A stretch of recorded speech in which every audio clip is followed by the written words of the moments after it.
everybody. Welcome to the first segment of our LDTV Book Corner. And I have a really, really, really wonderful guest for everybody to see and meet. Her story is so wonderful to me that I wanted to make sure she was actually the first person we talked to in this book corner.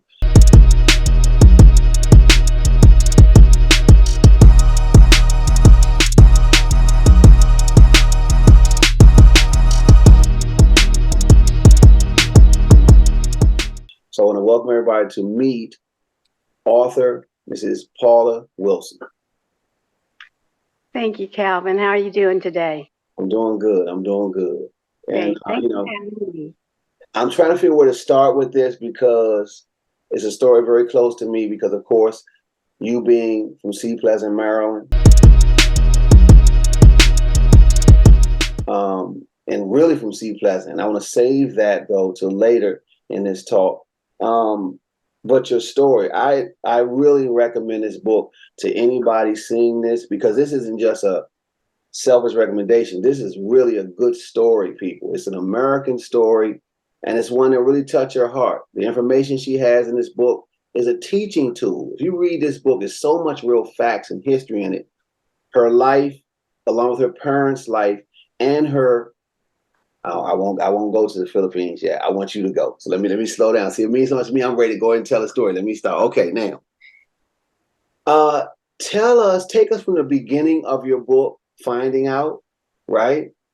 Tell us, let's start first. Why did you write it? Well, I wanted to leave a legacy for my children. My children don't know very much about where I was born. In fact, my youngest grandson asked her mother when he was very young, when was I going to start teaching him how to speak Chinese? And I had to chuckle at that because I was born in a diverse nation of many islands, more than 7,000 islands. And even though China has had influence in this country, I'm not Chinese. 안녕하세요. Sorry, I'm Chinese. Oh, I'm so sorry. We're just a group of Korean customers, so I thought, konnichiwa, that's Japanese. We say ni hao. So sorry. Ni hao, ni hao. Oh, by the way, 안녕하세요. Nope, still me. So I wanted to correct that with my grandchildren, my children, and future children to come, and leave them a legacy about the country I was born in.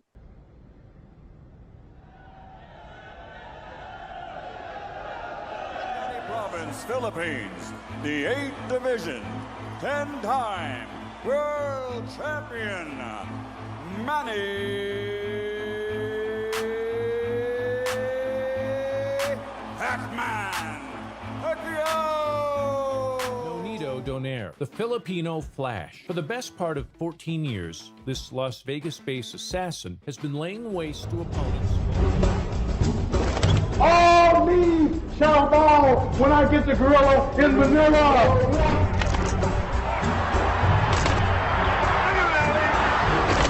The thriller in Manila was among the greatest fights of all time. It was the third and final confrontation between Joe Frazier and Muhammad Ali. My series of events that led me to be part of a family with Fred and Grace Hicks.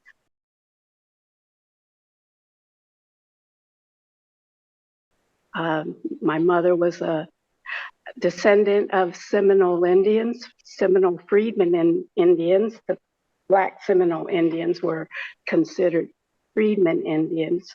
In fact, her great-great-grandfather eventually became chief of the Bruner tribe, which still bears his name, Caesar Bruner. So I go into discussing the Seminole Trail of Tears, which is much different than the Trail of Tears most people know if they know anything about the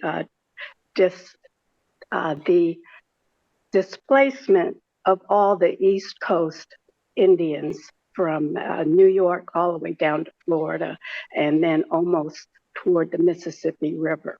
over 100,000 people were displaced, the ones that lived. And if you think about the University of Michigan's football stadium, that holds 100,000 people. So that gives you an idea of how many people were displaced in the early 1800s because Andrew Jackson, of course, wanted that land. And there are a lot more people that know the history of the diaspora of the East Coast Indians better than I, but I told my story that I know about concerning the Seminole Indians. In recent years, Indian tribes across the country have reaped windfall profits, usually from gambling operations, and some, like the Seminole Nation of Oklahoma, from belated government payouts for lands taken hundreds of years ago. But what makes the Seminoles unique is the fact that this tribe, unlike any other, has existed for nearly 3 centuries as a mixture of Indians and blacks, runaway slaves who joined the Indians as warriors in Florida. Together, they fought government troops in some of the bloodiest wars in U.S. history. In the late 1830s, the Seminoles lost their land and were forced to a new Indian home in what is now Oklahoma. Over the years, some of them intermarried, and that blurred the color lines even further. Now, the government is paying the tribe $56 million for those lost Florida lands, and the money is threatening to divide a nation. Talk to Seminole Chief Jerry Haney. He says the black members are no longer welcome by many in the tribe. After 300 years together, the chief says the tribe wants them to either prove they're Indian or get out. I talk about my father, who was a Tuskegee Airman, not a red tail pilot, but one of the thousands of supportive Tuskegee Airmen that we don't know as much about, and more specifically about the Operation Happiness, which he was a participant in for about 14 performances at 6 different air bases until the Tuskegee Airmen were fully accepted into the United States Air Force, and the Tuskegee Airmen experiment was disbanded, and then the USO became what was the Operation Happiness, started by Tuskegee Airmen, talented Tuskegee Airmen. And then I talk about the different places that I lived.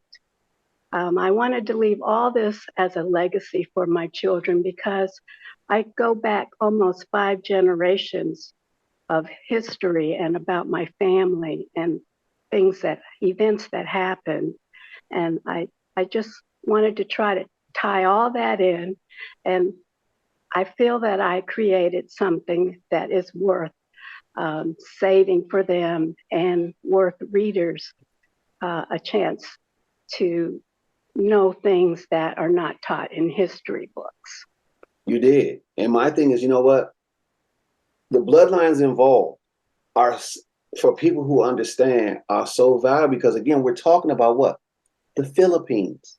Then we're talking about all the things you just mentioned. The information in the book gives us a picture, and it combines all this in like a jar. That's what it's such a, before we even get to, it's such a great story because of those lines involved. That's awesome in itself. And then the story as we go along, right? So let's take potential readers here. Let's start off where your second mother, no, you know what? Here's my question. My mother.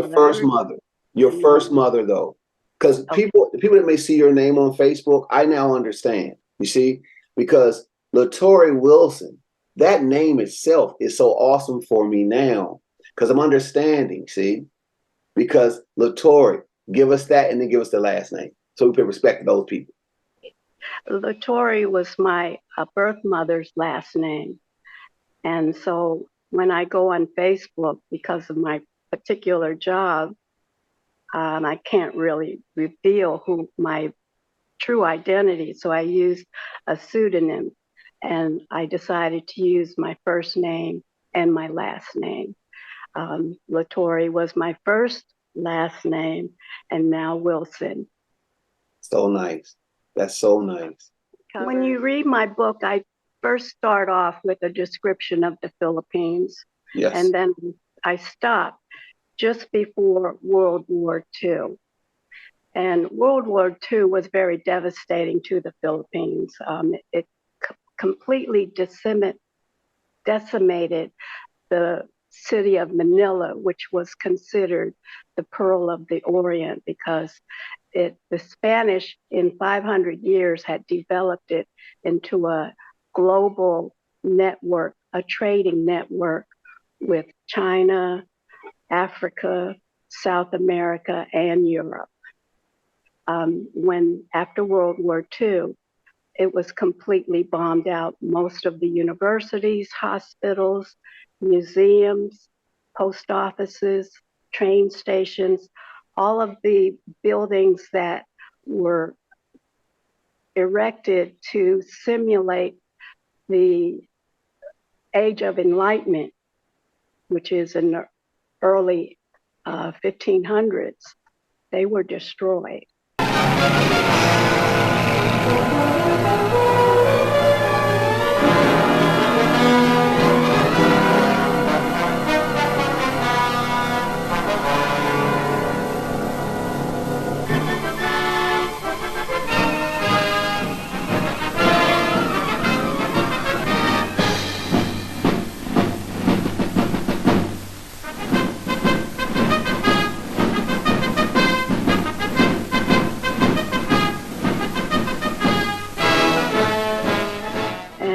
The people were left with hardly anything. So poverty and loss of life was a great concern for people at that time.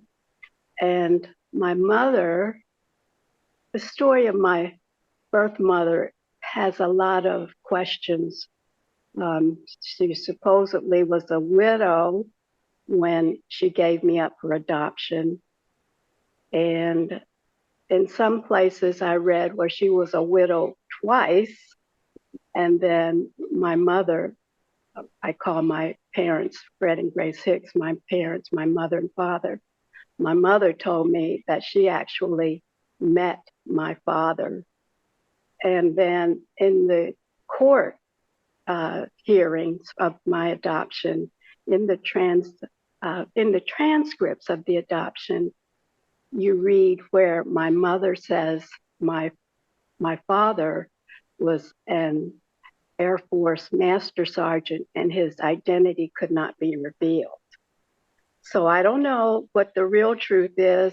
I'm not, I'm not blaming anybody. It's up to the readers to decide if they want to figure it out. I don't bother to figure it out. I just lay everything out and go from there. But my mother had 6 children before me, so she wasn't that young. Oh. And in a very impoverished state, it's hard to take care of 2 children, even if it's a very poor country. So she had a problem raising all the children. Some of the children went to other relatives. And as far as I know, it was just maybe 3 or 4 of us still at home. Civilians stream out of the shattered town, carrying with them what few possessions they have managed to salvage.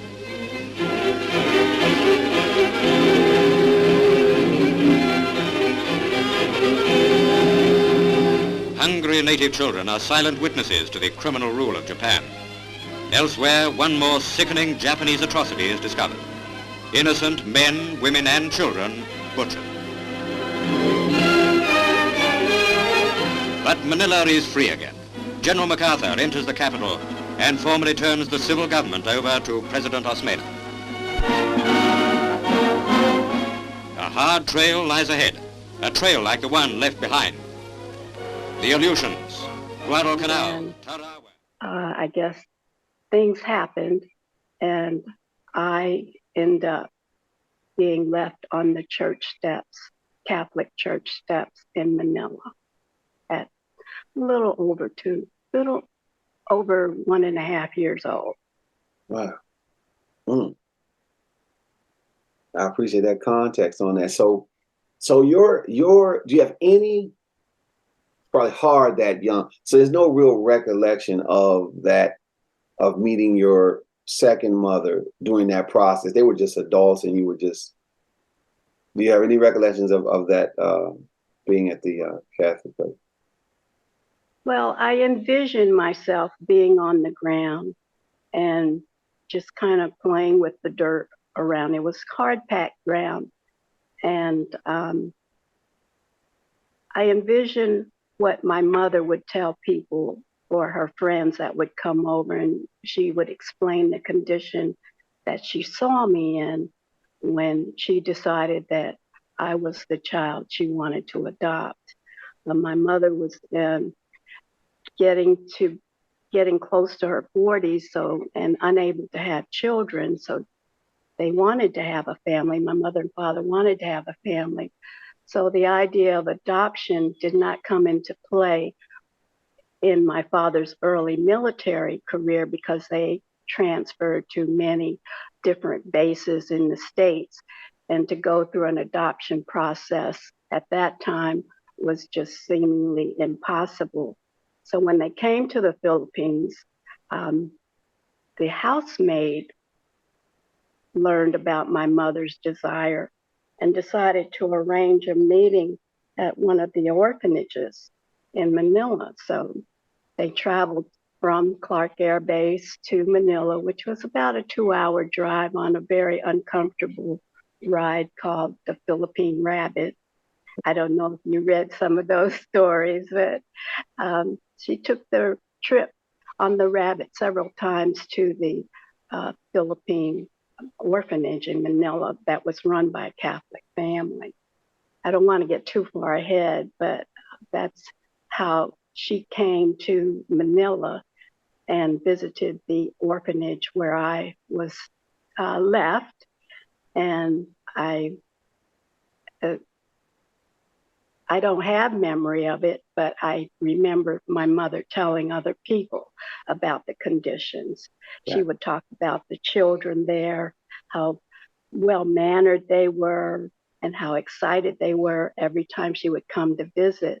But the child that my mother was drawn to was in a corner on the dirt ground with only a T-shirt.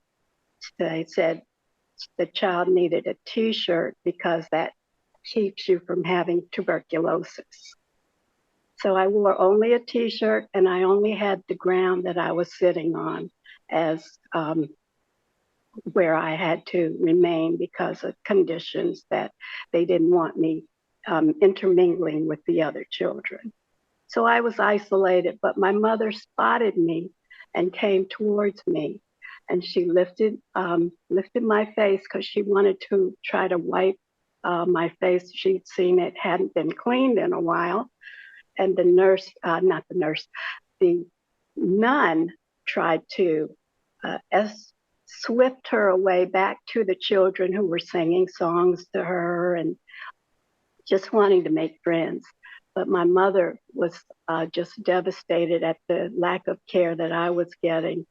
And when the nun said, no, you can't touch this child because she has condition. And my mother, whenever she's very upset, she does something like this. And that's what she did. And then she signaled to Rosa, the maid, the house girl, we called them in the Philippines, that she was ready to go back to the air base. She had seen enough. She knew what she wanted to do. Wow. I mean, I don't want to give too much of the book up because it's such a great read. So I want to sort of keep, but I appreciate you telling that much of it because it's a touching story for real. Just up to that point. Here's my thing. Since it's coming to terms with adoption, I want to ask you a question here. Like, how was the initial, let's say when you came of age and really sort of understand what's happening around you, how was that first starting to, get used to your two new parents, and how was that love relationship? Well, my coming to terms with adoption was navigating the differences that I physically had and my parents. I just recently learned that I'm considered a TRIA, which is a transnational international adoptee. I'm a different race than my parents. I'm from a different country, and I'm adopted.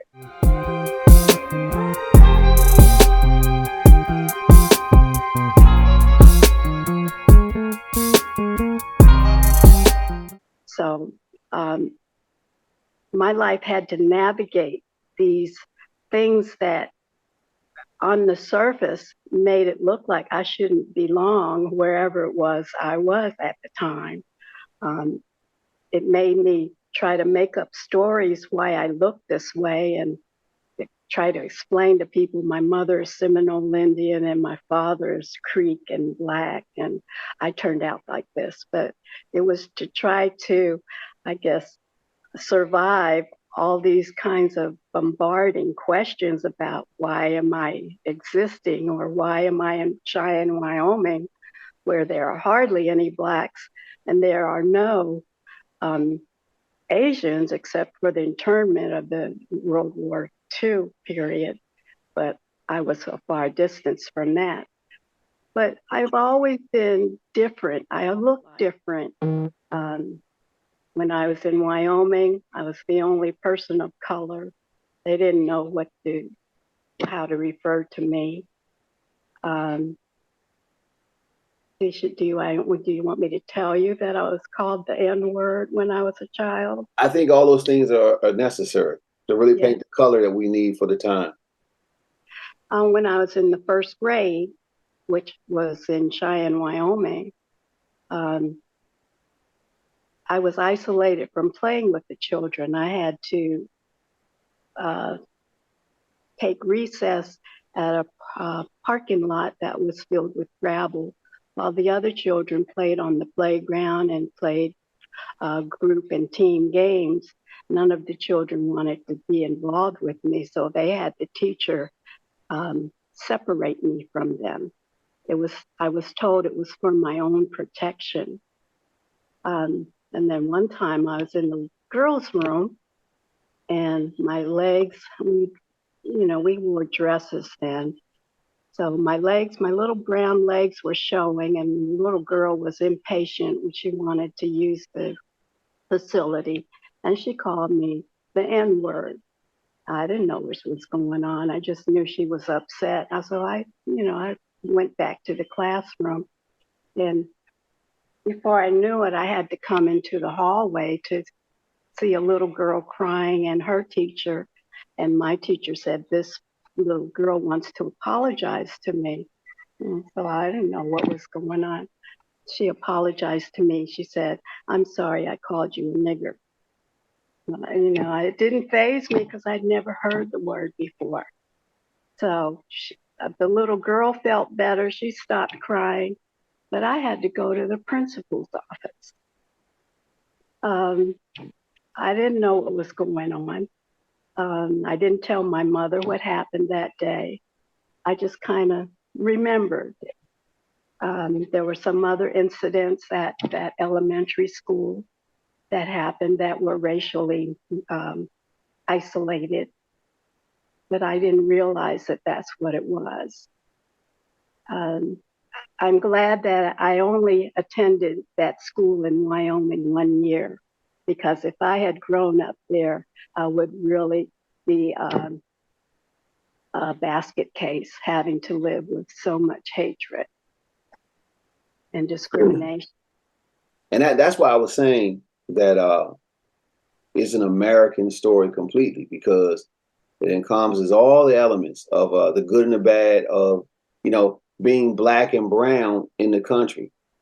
I mean, it's so my thing is, let's speed up a little further from there. And so when I know your father ended up in the DMV area, Andrews Air Force Base, right? When did your parents actually come to see Pleasant, Maryland?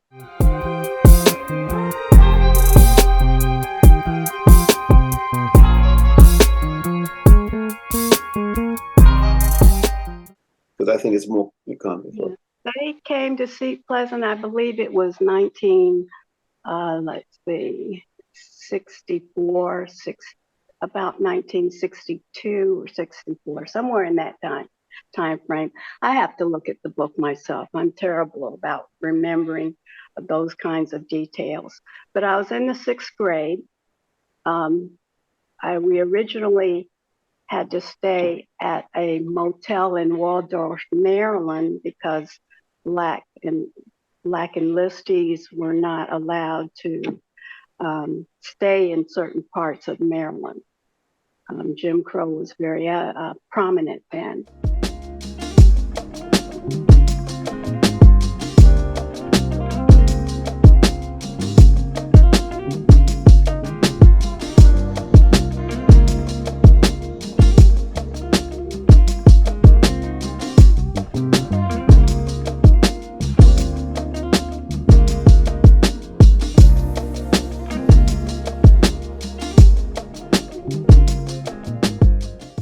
So we stayed in a Black-owned motel in Waldorf, Maryland, until my father found a home in Southeast DC near Alabama Avenue and Texas Avenue, DuPont Circle, all of those areas.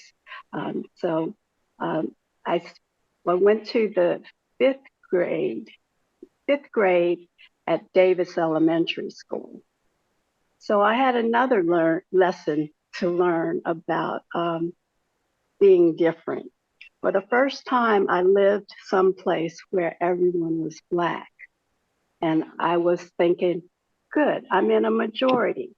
I'm Black, they're Black. But they made me different because I have Asian features. So that kind of caused some commotion several times. I write about a couple of them in my book, because I wasn't accepted as a Black child. I was an outsider, and I didn't have a right to participate in some of the things they wanted. And in fact, it made them angry that I was in their school.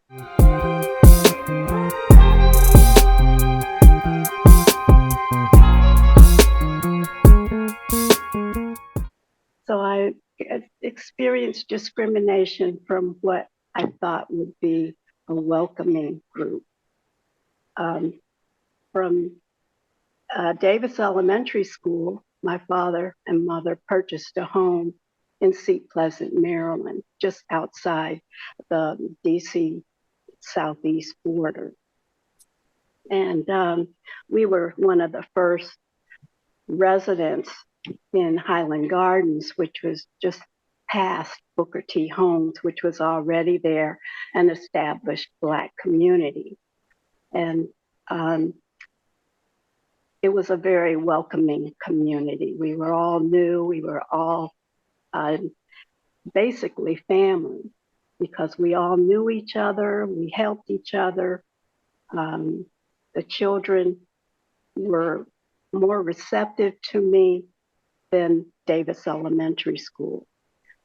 I have written several important contributions from some of the kids that I grew up with about things that their parents did in Seat Pleasant that made the community I grew up in very special, a very concrete community, a very resourceful community, and one that took measures to correct things that the state or the county would not correct, but they took it upon themselves to correct it for their community. So the elementary school was Highland Gardens. That was elementary school, which was in walking distance. Both Davis and Highland Gardens were in walking distance, but I always felt I was with friends when I moved to Highland Gardens. I follow. So can you give us a description of Seat Pleasant in those times? You know, it's morphed to a bunch of things since then, but was it wholesome? Was it how was it there? It was a community that everybody came together and did things. During the Christmas season, we all went caroling to everyone's house. Halloween was not a problem. We all knew we could go anywhere in the community and be safe. We played outside, and we knew when it was dark, it was time to go home. And if we weren't home, somebody's parents knew to tell us it's time for you to go home. Our parents was everybody's parents. We all took time with each other, so we knew each other by name and where we lived.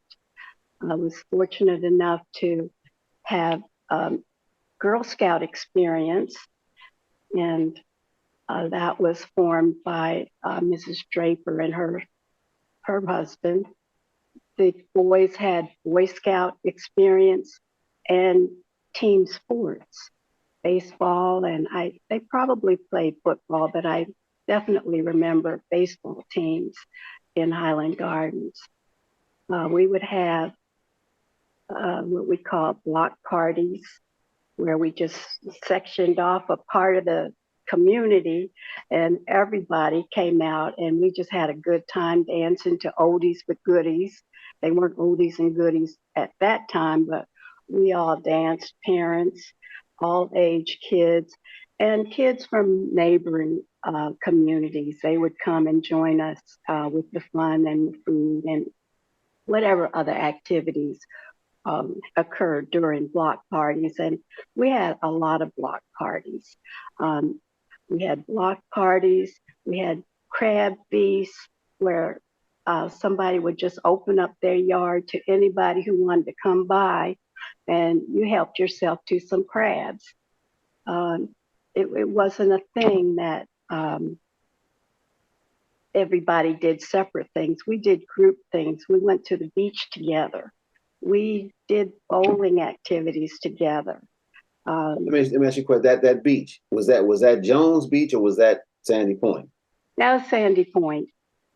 We went to Sandy Point. I know about Jones Beach, but that was when I was older. As a group, we went to Sandy Point and we thought that was the best beach. Even though the water is kind of murky, but it was the best beach. And sometimes there would be concerts at Sandy Point. We would go to that. And it was just a great time, especially during the summer. We also had swim meets. I know some of the kids belonged to one of the best swim meets in the area, Potomac Swim Club. Leah Jackson and all the Jacksons, they belonged to that swim meet team, and they always won all the trophies. But my aunt, who was in my book and one of my heroes, she moved to Fort Chaplain Apartments in Northeast Washington by East Capitol and Benning Road. And I learned how to swim. I learned how to swim well enough that when they formed a swim team, I was able to swim on the swim team. And I won quite a few medals, and I was a favorite for the backstroke and individual medleys. So we had a close-knit community, and I was glad to have been a part of that and contributed however much I did when I was a child.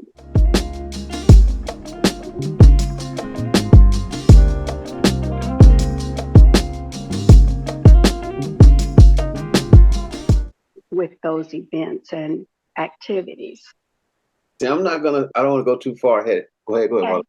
Because here's my thing. No, I'm saying because I'm with you. I almost got Tim to talk about some high school, but I want to stay. So remember, I want you to take us on this timeline of. So now let's talk junior high school. Okay. I attended junior high school at Mary McLeod Bethune Junior High School in Chapel Oaks, Maryland, which was just down the street from Fairmont Heights High School.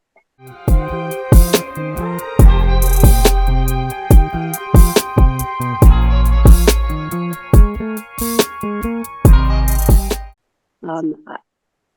are very, I tell you, everybody listening, this is a stamp person. People watching this, you cannot doubt her stamp in this area, and especially C. Pleasant. She went to a legendary junior high school, okay? And so let's ease in. Tell us about that. I loved Bethune Junior High School. It was practically a brand new school. It was a brand new school. The kids there, they were so smart. I got a chance to be part of the orchestra. I had taken violin in the second grade, but hadn't played again till I was in junior high school at Bethune Junior High School. And the best thing about being at Bethune is the instructors there took so much interest in us. And if they saw that we had any talent or inkling or interest in an area, they helped us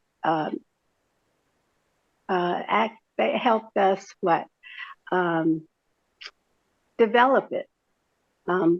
We had a fantastic band, talented musicians at a very young age, and a very talented orchestra.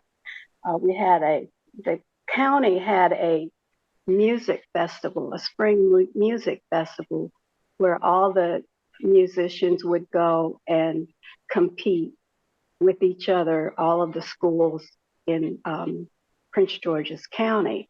And I think there was over 212 participants. And we practiced all year to compete in that concert, that Prince George's County-wide concert. And the long story short is that we were very disappointed that we received an honorable mention. But an honorable mention among over 200 participants, orchestra, band, solo, dual performances, that was quite significant. And our music instructor told us that we accomplished quite a bit and we should be proud of ourselves. And that just gave us all so much hope that we did our best and they recognized us. A small Black orchestra performing with all of these groups within the county. We came out with honorable mention. And that's because our teachers cared about us and they encouraged us. We could have not participated. In fact, the year after that, we did not participate because the instructor left. But Bethune Junior High School had the best athletes. We were like feared amongst all Prince George's County schools because they knew when you met up with Bethune Junior High School football team, you were going to get whooped. So we took over everything, basketball, baseball, football, because our athletes were talented. Our parents had worked with us and we were competitive amongst each other. And throughout the community, throughout the county, we had a reputation that you're not going to beat the Bethune Junior High School teams.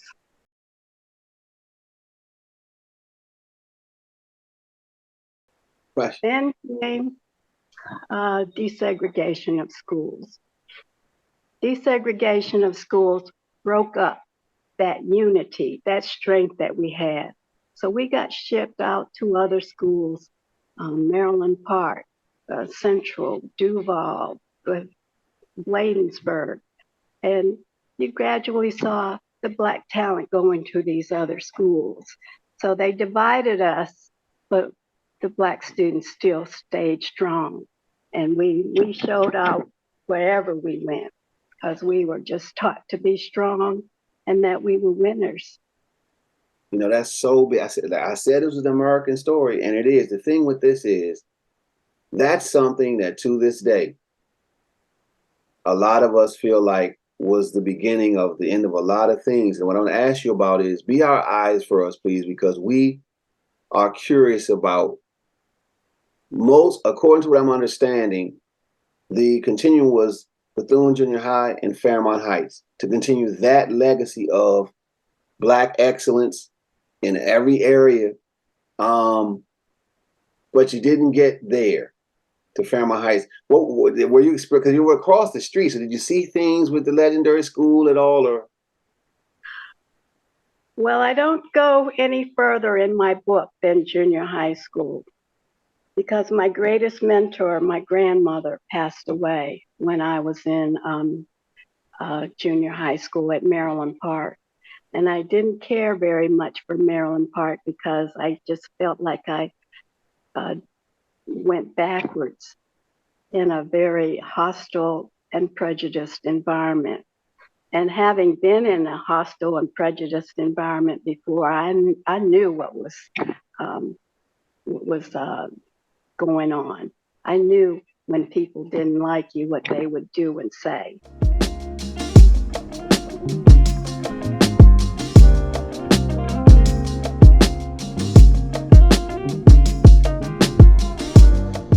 I remember one time, one of my classmates, she wasn't the brightest of all classmates, but she had a nice disposition.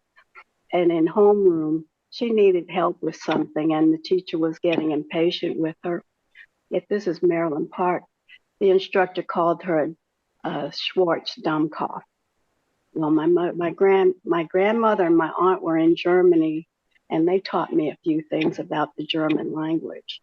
So I told Janie, you know, that teacher called you in German a black dummy. And she was so upset. And I was upset too, but we were children, and there's an adult, the authority figure. What were we going to do? It would be my word against the instructor's word that's what he said to her. But that was just one example of how prejudice surfaced at that school. And I don't write about that school because my grandmother passed away, and that was the end of my story. That's where I chose to end my story. But in terms of desegregating schools at that time, my next door neighbor went to Fairmont Heights. I went to Central because of the way they drew the school borders.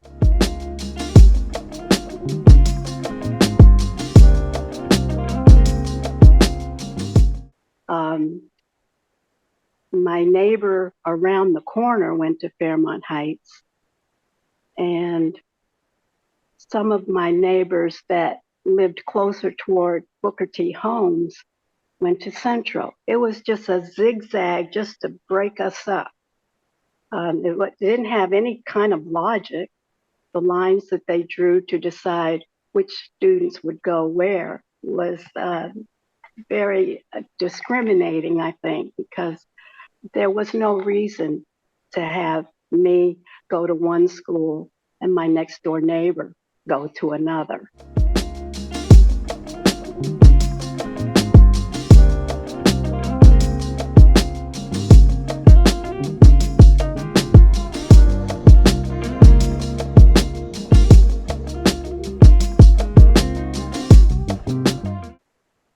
I've been going to school with him since the 6th grade, so why break us up? You know, why break up that continuity? That's just like, well, I don't want to get into it, but you know how when you break up, together we stand, divided we fall. I understand that. Start of a new kind of movement. Yes, and the thing is, you know, you give us also the blessing of it and learn something about. When I initially started this incredible interest I have in, I use that Central High School, Fairmont Heights rivalry as just like a symbol of what you were just saying. And it's been years since I've been into this, but when I started posting pictures of my father, a lot of his old teammates were coming. But here's the thing though, I want to stay on this subject. I learned things. I'm going to ask you this question because you can paint some picture for us. Sea Pleasant, as we know it, it was a different place for you guys. According to reports from those guys. These are white guys who were from the Sea Pleasant area, from the Maryland Park area. So when you mention Maryland Park, these guys were saying that, according to reports that have come to me, once you got past, remember Watkins hardware store?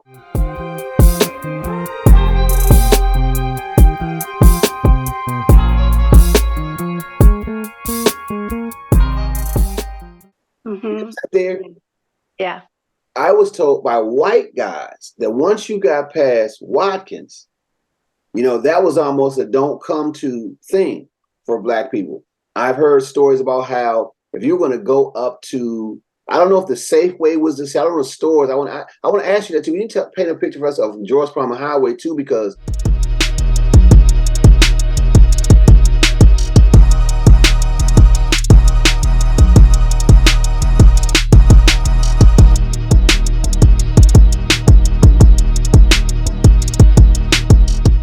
I was told once you get past where the shopping center was, where the Safeway, to my recollection, to my time, was the Safeway, A&P. The Gregory Estates apartments, they were Right. initially all white, but then there was white flight, and people moved out of Gregory Estates eventually. I just like to say, I don't know if you know, but Trump's father owned Gregory Estates. I did know. I learned that.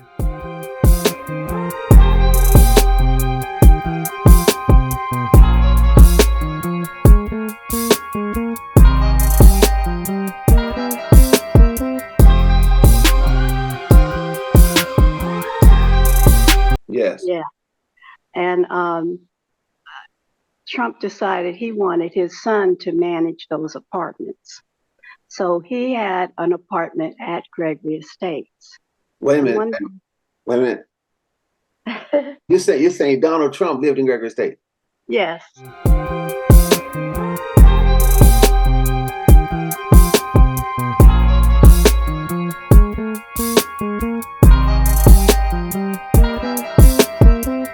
He had an apartment at Gregory Estate so he could manage the units there. And one day he had to go to the People's Drugstore, which is in walking distance on the same side of George Palmer Highway, but at the end of that shopping center. But he would have to pass by a group of young black folks, and they weren't used to seeing white folks in that part of Seat Pleasant. So they really gave Donald Trump a hard time. And I don't know what all was said to him, but he got whatever he needed from drugstore and ran back to his apartment, and shortly after, he told his father he didn't want to have anything else to do with that part of Maryland. In fact, he told his father he was never coming back to Maryland. So whatever the kids said to him, they scared him so much that he decided that was a place he wanted to hightail out. Let me ask you this. You know, I'm fond of calling you Latoria, and now I know it was your mother's name. I'm saying Latoria. Again, this is just me talking to you, though. So, look, paint us a picture of if Gregory Estates, right, was all white. You saw that? You saw it being predominantly white in your time?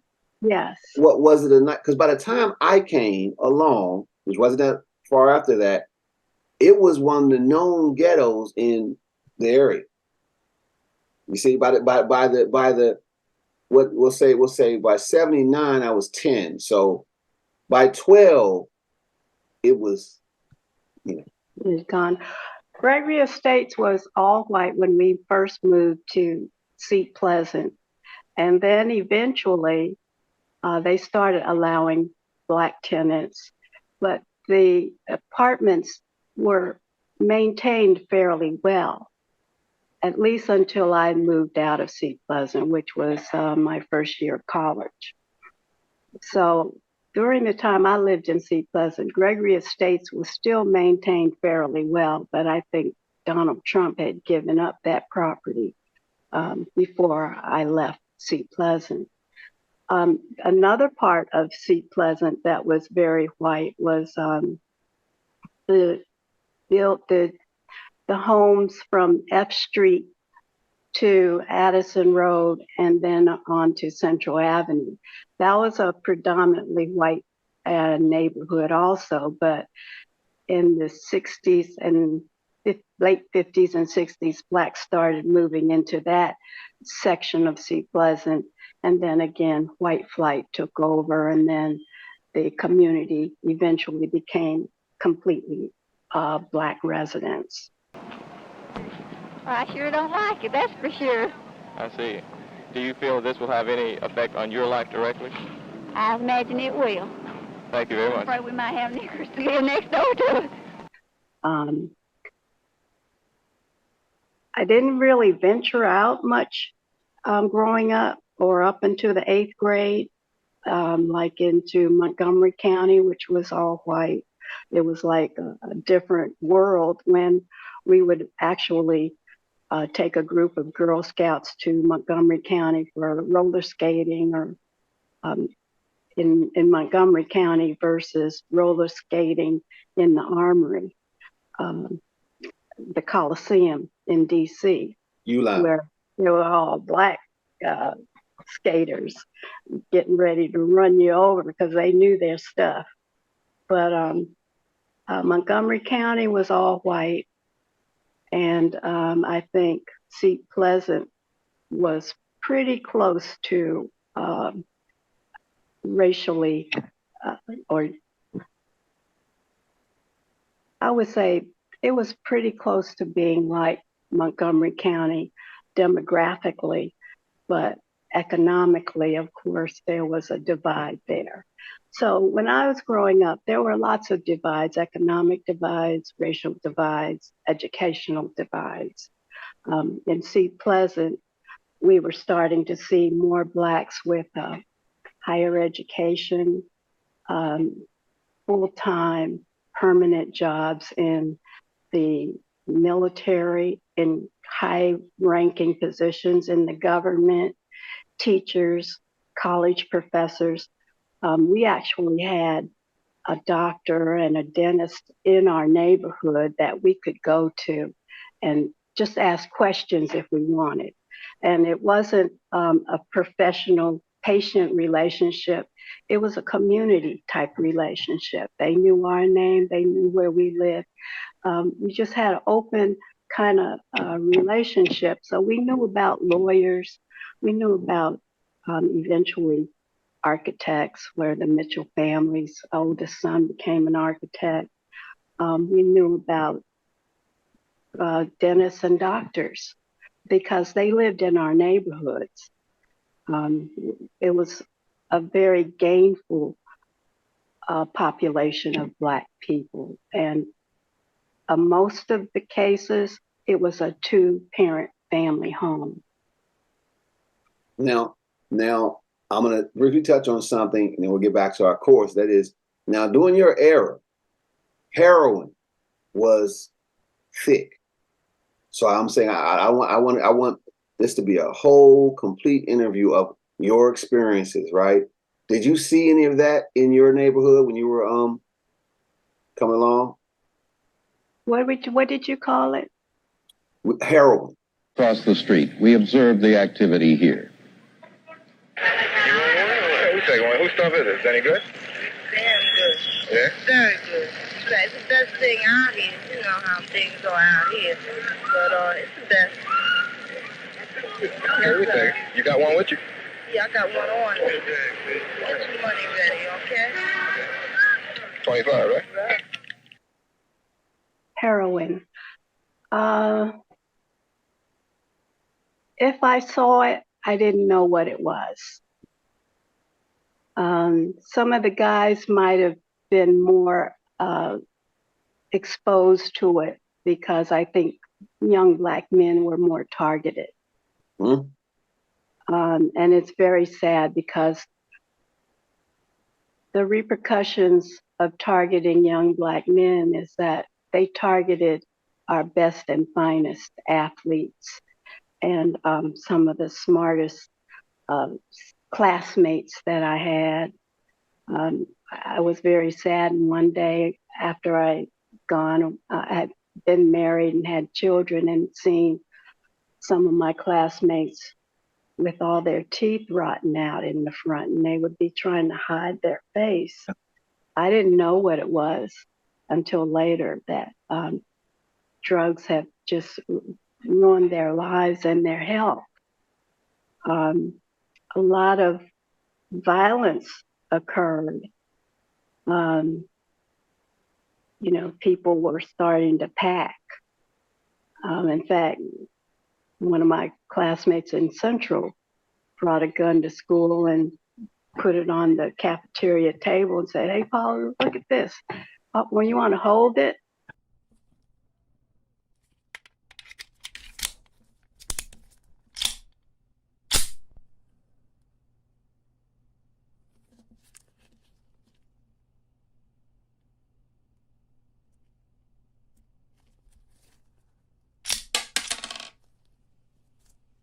I didn't think anything of it. I didn't think there was a problem with it, but I didn't want to touch it. But he was very casual about showing that he was bringing armament to school. And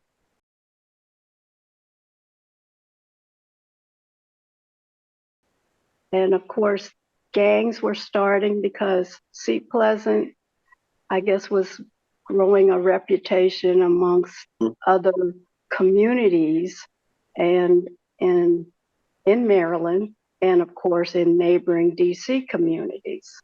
I don't know the groups because I wasn't really exposed to that. Right.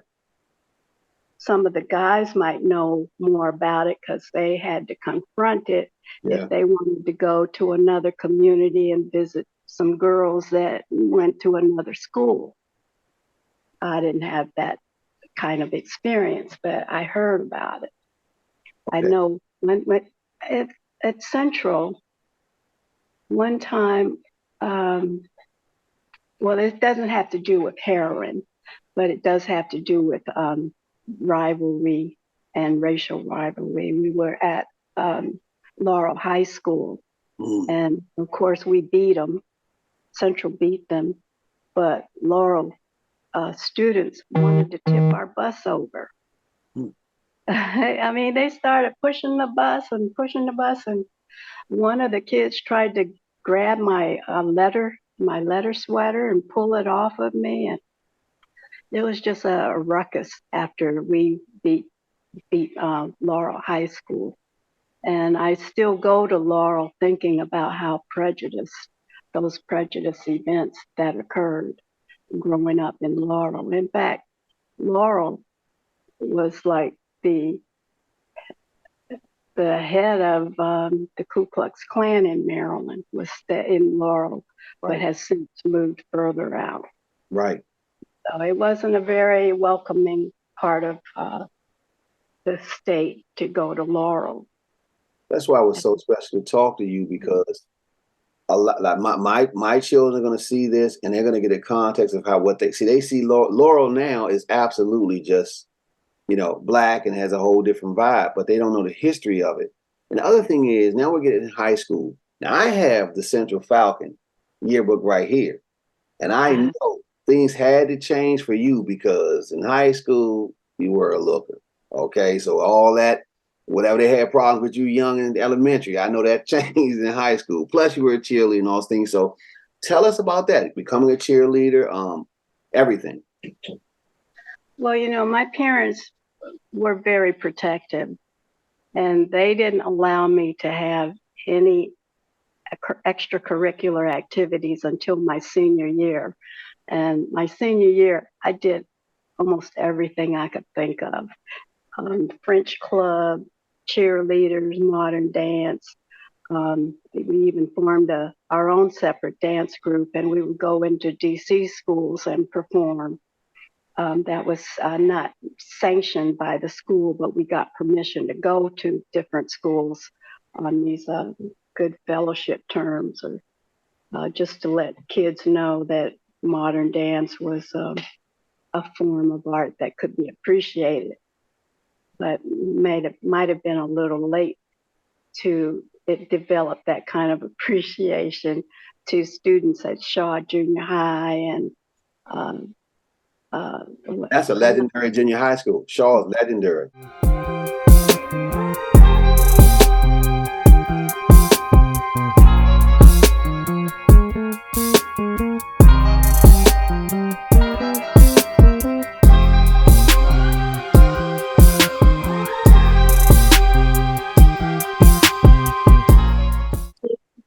So we're thinking we're in Central. We're kind of prissy.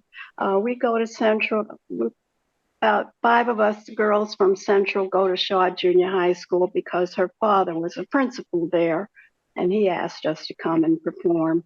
And the kids jumped on the stage and wanted to dance with us and push us off the stage so they could take over. But it was a learning experience. I don't know if it impressed them, but it impressed us that maybe the cultural arts that we knew were different than the kind of arts that they were exposed to or wanted to be exposed to. But it was fun. We didn't get hurt, but we got our feelings hurt because we couldn't perform. They wanted to perform, and they took that opportunity. And it was kind of amazing. Of course, we never went back to Shaw Junior High School. But I can't, Kelly Miller, we also went to Kelly Miller Junior High School. Yeah, that's a great junior high school also, yes. Yes, I learned, I did a lot of my swim meets at Kelly Miller. So I knew about Kelly Miller. It wasn't such a stark experience as Shaw Junior High. But what was the question again? I'm sorry. That's okay. You went great places, though. Great places. I was talking about when you became a cheerleader, and in that question, I'll re-ask it. Now, you're a cheerleader. Now, it's true. For my studies, I'm seeing it seems like after the whole desegregation, there was somewhat of a we don't want to use certain words, but it was like you kids at Central had this multicultural situation going on, and I understand that Fairmont Heights took their sweet time in allowing that to happen to them. And so in competitions, it was like almost the Black Panther school against, this whole integrated situation. So tell us about the rivalries in basketball and football, especially. Mm. How was the energy? Like, were you guys looked upon as like those other folks, or were you still in your whole Black identity? I was still in my Black identity because most of the cheerleaders at Fairmont Heights I knew because I had grown up with them. So I didn't see them as rivalry or like Black Panther or some superior super Black chicks that put us to shame because we were all white and me, which people didn't know how to classify me, but they didn't know if I was Black. They knew I wasn't white, but they just kind of accepted me as Paula by then.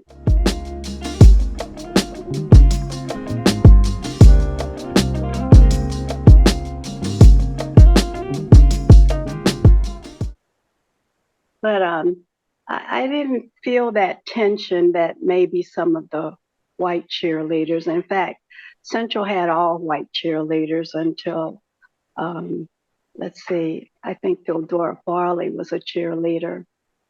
We didn't have many Black cheerleaders. Cheryl Hawkins was a Black cheerleader, and everybody else was white. And then here I come along. They don't know how to classify me. The only reason I got on the cheerleading squad, and I know this is true, is because I was the only one that could do the splits, and my hair was long. It would cover the floor when I would finish my split. So that got me on the cheerleading squad. I didn't know the cheers. I couldn't jump. I couldn't somersault. My legs were so skinny, the socks would fall to the ankles when we would do our stomping cheers. So I was just kind of an anomaly on the cheerleading squad. I just got on because I could do the splits. And I guess it amazed people. But in terms of the rivalry, there was a school in Southern Maryland that we played, Gwynn Park. Oh, okay, yeah. Gwynn Park. That was a school that we had to reckon with because they did not have desegregation as much as we did in our part of the county.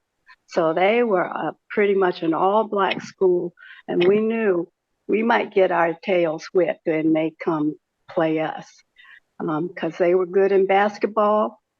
Gwynn Park. That was about the only school that, we really felt, well, of course, Fairmont Heights, because they were treacherous. Nobody hardly beat with Harold Fox, and Harold didn't go to Fairmont Heights, but for a minute he did. The Northwest. He was with Northwest. Okay.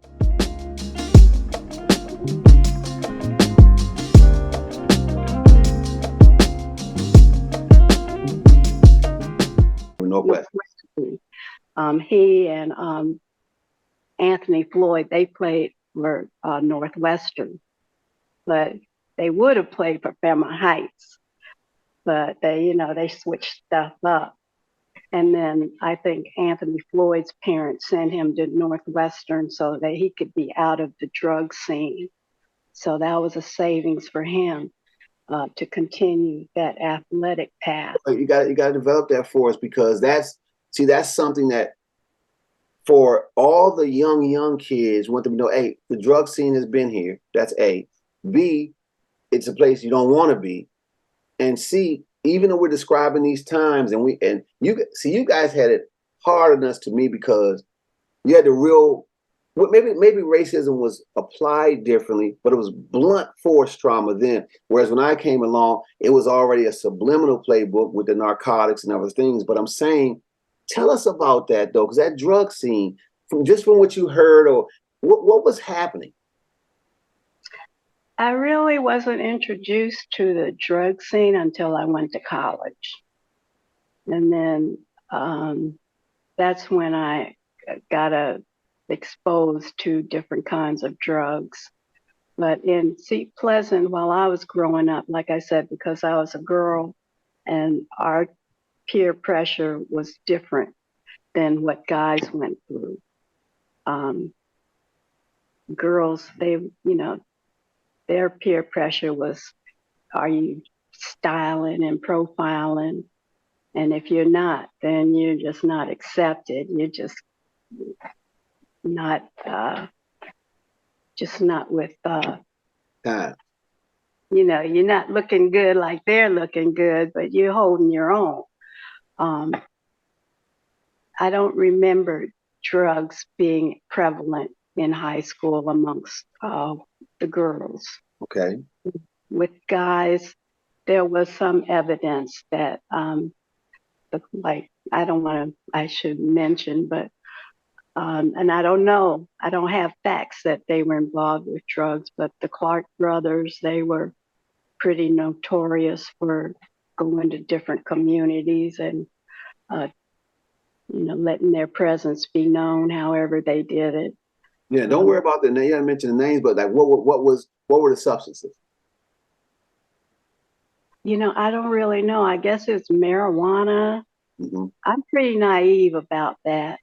I know we've had, while I was in high school, there were a couple overdoses, which was astonishing to us. When I think the first person that overdosed that I took notice of drugs being in our community was Danny Bass. We called him Fish. Okay. He died? And yes, he overdosed very young, almost just out of high school. We heard about that. That's the first overdose that impacted me and, my little group, because we didn't realize that he was having a problem.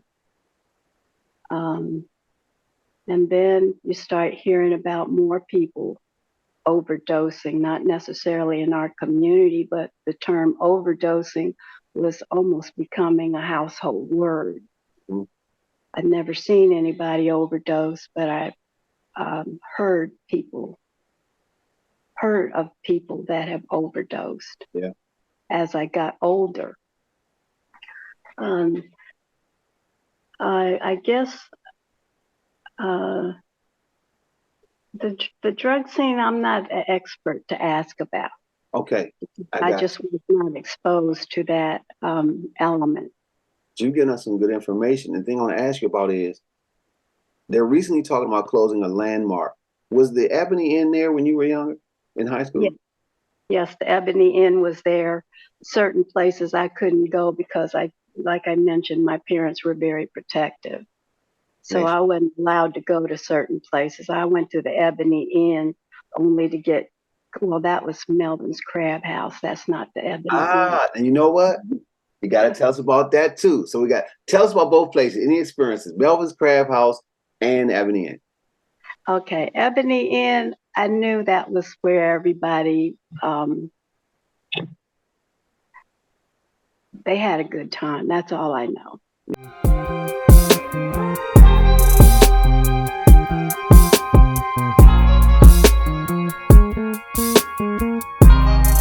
Yeah. Tommy Broadwater and Ebony Inn were synonymous. No, he just passed away, Latoya. Tom. Yes. Yeah. Yes.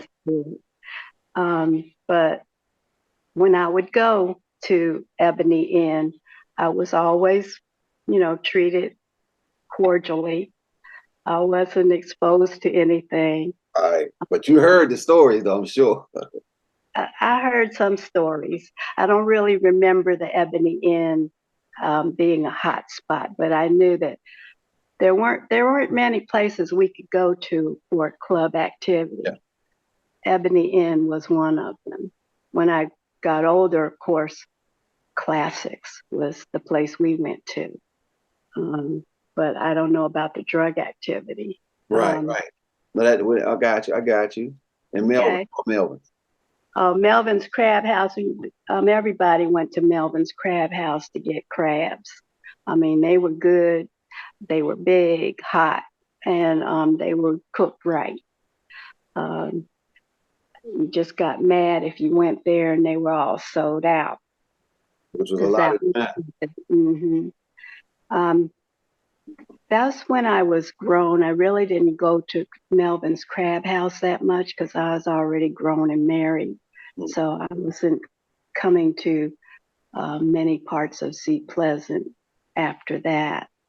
But Melvin's Crab House, Ebony Inn, and Pops and Sons. I don't know if you remember Pops and Sons. I know Pops and Sons.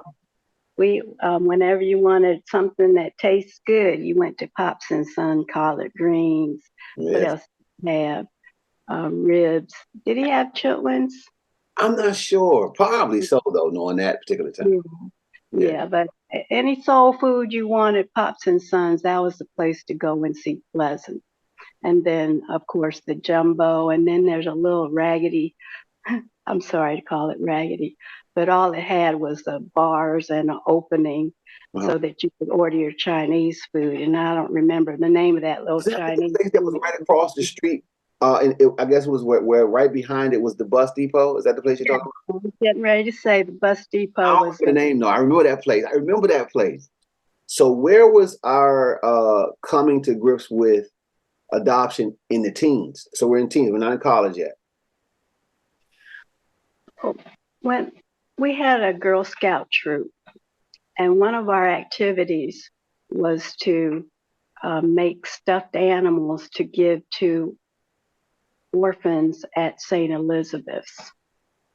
There was a orphanage there at St. Elizabeth, not the main part, but one of the other facilities part of St. Elizabeth's. And we made stuffed animals, and then for Christmas, and it was time to deliver them to the children. And I was kind of apprehensive because this is the first time I'm actually having to face up with other children who were orphaned. And so it was an odd feeling.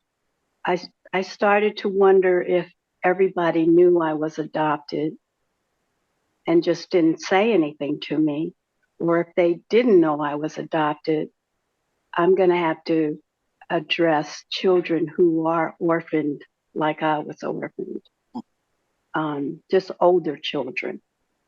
So we had our event at the orphanage, and everybody had a child assigned to them that they would give their stuffed animal to, and I couldn't find a child.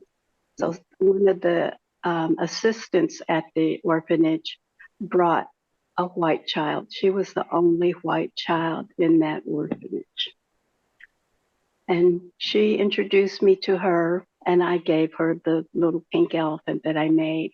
And then the little girl wanted me to come to her room, which was only a bed in like a gymnasium size room with bed after bed after bed.